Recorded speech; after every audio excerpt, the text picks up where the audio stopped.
You are looking at Julian's pronunciation guide, where we look at how to pronounce better some of the most mispronounced words in the world, like this other curious word. But how do you say what you're looking for today? Let's learn how to pronounce these names of Arabic origin. If you want to learn more confusing Arabic names and more correct pronunciations, make sure to stay tuned. It means prince or commander or leader. That's the meaning. The Arabic pronunciation is as Amir, Amir. Therefore, in English, the most common pronunciation, the way it is generally said, is as Amir.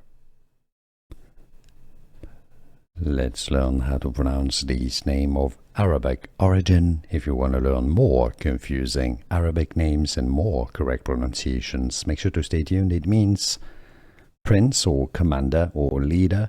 That's the meaning. The Arabic pronunciation is as Amir, Amir. Therefore, in English, the most common pronunciation, the way it is generally said, is as Amir. Here are more videos on how to pronounce more confusing words and names too many mispronounced. Like this video if you found it useful. I appreciate your support. I'll see you soon and thanks for watching.